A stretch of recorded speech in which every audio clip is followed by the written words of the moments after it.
هلو گایز، اینجا دعوا شده و ما داریم میریم گالری آتوین. گفتاری خاموش.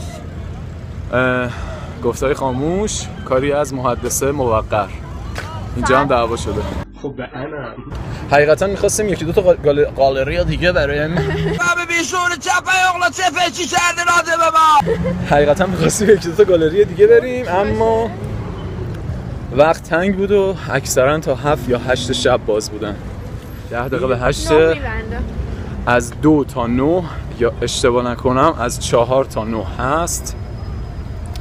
بعد از 22 دی ماه 1402 هست تا 3 بهمن و امروز 25 مه. اینجا پلاک 42 کوچه خاکزاد قبل از چهارراه پارک وی ولیعصر. بزن بریم.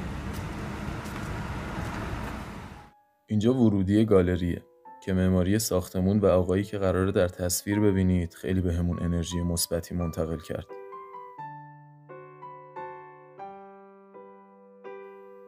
این هم متنی بود که در ابتدا باهاش روبرو شدیم که به نوعی توصیفی برای کلیت اثرها بود.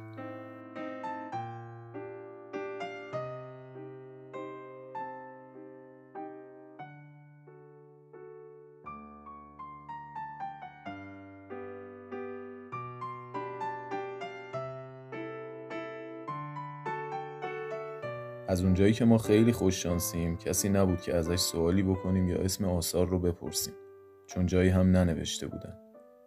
تنها چیزی که از این بابت دستگیرمون شد تکنیک آثار بود که رنگ روغن روی مقوا بود.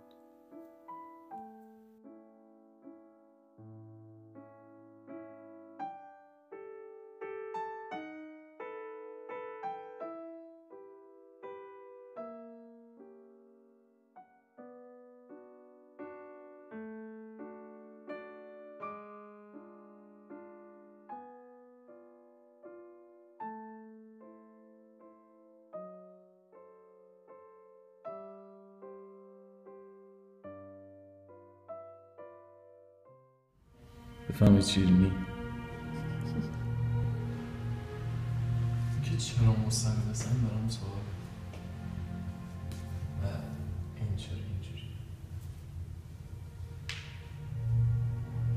اینم یکم زومه انگار از این یا این.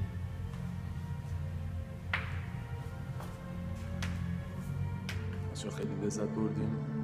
یه موزیک خیلی باحالم اینجا پلیه و اینکه فرار کن چون یکم با دوربین جلو مشکل داریم اینجا به خاطر نوری که میخوره روی کم و کاستی های صورت. لذت بردیم، خیلی باحال بود. همین محوطه اینجا بود فقط که عکسش رو کاورم هست و اینکه ساعت هم الان 8 رو بزنیم بریم. خدافظ تا ولاگی دیگر، بدرود.